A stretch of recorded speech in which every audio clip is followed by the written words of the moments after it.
y lo que se desconoció en el último momento de ese mismo patrimonio, de ese mismo valor por parte de las autoridades, fue a través de la adquisición de la utilización del predio Los Nogales para el crecimiento de las oficinas del CISEN. Ahí en ese lugar, que era el estero de los ríos Eslava y Magdalena, cuando mi abuelo sembraba ese lugar que se llamaba Las Milpas, un lugar bastante amplio, tuvimos una vez curiosidad de ver por qué había casi en el centro de ese predio unas rocas enormes y una composición de tierra muy distinta al resto del terreno. Y en una de esas, de las faenas del cultivo de la milpa, se empezó a investigar, a rascar así como por curiosidad, por qué esa tierra era distinta a lo demás, y fue llevando poco a poco a los que estábamos por ahí, que eran hijos de mi abuelo, y su servidor, que pues yo estaba bastante, pues era joven, bastante joven, pero todavía poco interesado en investigar más cosas.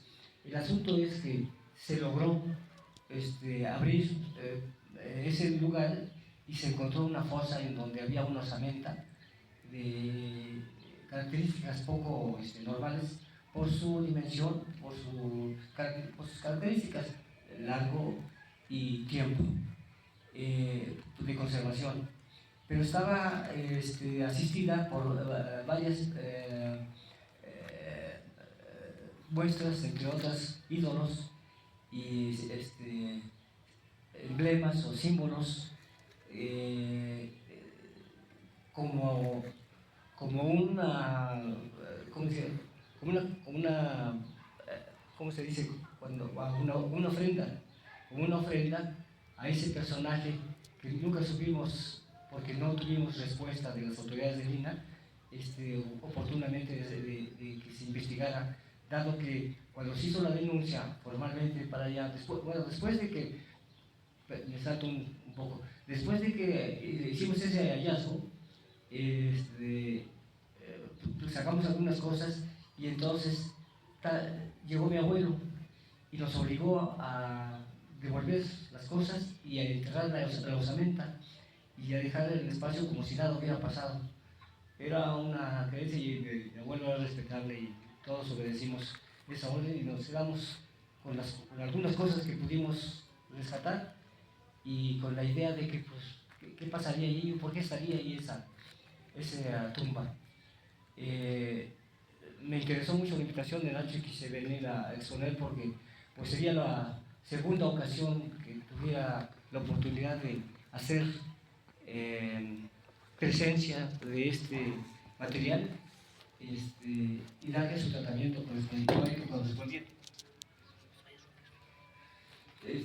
Su tratamiento correspondiente, porque en ese contexto de lo que han estado planteando, el poco que me enteré, pues el río Magdalena, y que no menciona el río Eslava, que ha sido a través del tiempo uno de los acuíferos más importantes del lugar, quienes lo supimos en sus momentos más espléndidos, gozamos de su belleza, nos espantamos de su amenaza, y sufrimos las consecuencias de su crecimiento y hoy lamentablemente pues tenemos la nostalgia, el coraje, la duda de por qué no se le atiende adecuadamente el rescate integral de esas cuencas, la de Magdalena y la de Eslava. Como ustedes saben, y seguramente ya se dieron cuenta, el Eslava actualmente viene bastante contaminado. No es el paso original del Eslava. El Eslava estaba un poco más para acá. Y en ese lugar en donde convergían el Eslava y el Magdalena se le llevaba la tijera, porque precisamente hacía ese tipo de forma cuando se juntaban las aguas ahí. En ese lugar es donde se compuso el vals de Florentino Rosas, en ese entorno. Y que lo conocimos porque ahí nadamos, porque ahí nadaron nuestras abuelas, porque ahí nadaron nuestras madres, porque ahí fue un lugar de remanso para... nosotros tenemos otra distracción, que ir al río a jugar, a nadar, a bañarnos durante mucho tiempo. Estoy hablando de muchos años, yo acabo de cumplir 83 años. Cuando de esto les platico, yo tendría 6 años y ya me daba cuenta de ese entorno y de esa belleza natural, y tengo esa nostalgia, por supuesto. Pero ahora tengo la preocupación de la contaminación de ambos ríos, porque se ha invertido muchísimo dinero, y no se solucionan los problemas. Desde el punto de vista así muy objetivo y práctico, uno dice, eso que hicieron no vale lo que gastaron, por varias cosas, porque no resolvió el problema, porque se gastó el dinero y porque se complicó, se agravó el problema de la contaminación de estos ríos.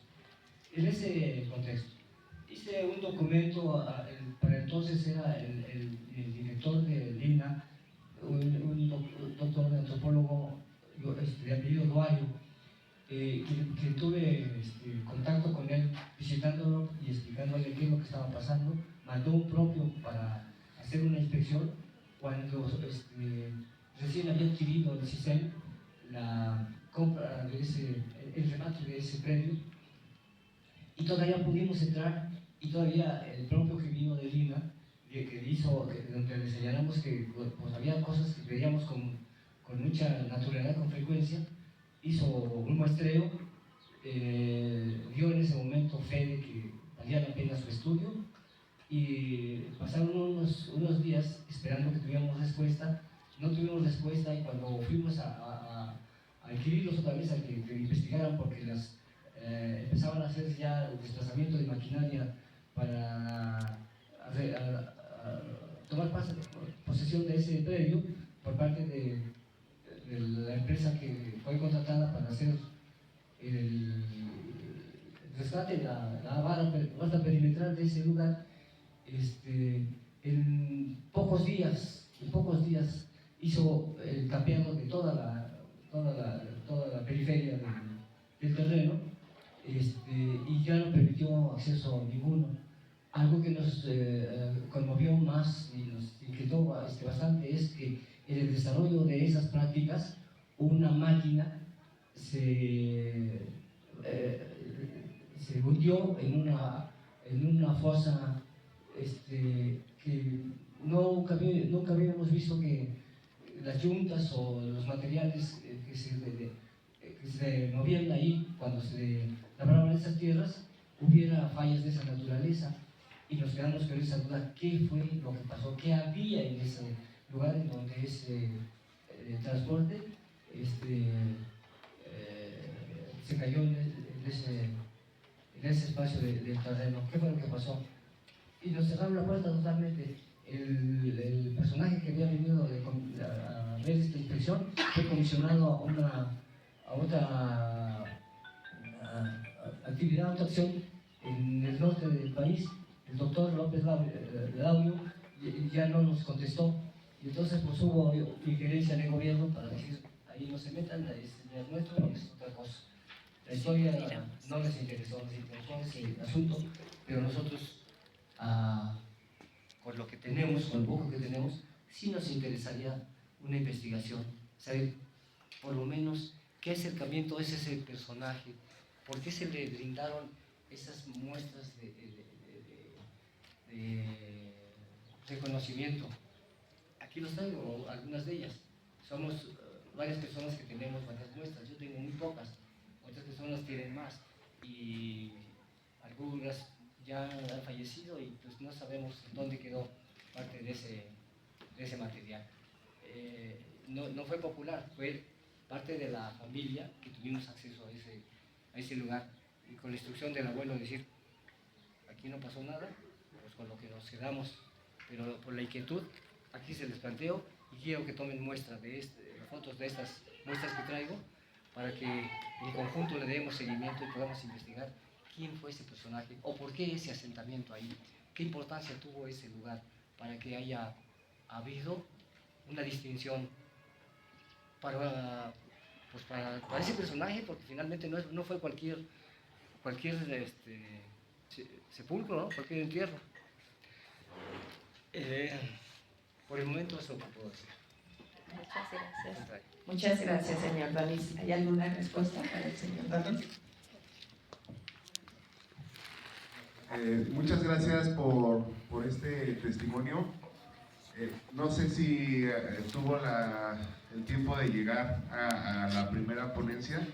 Ahí más o menos hablamos de lo que fue la arqueología en torno aquí al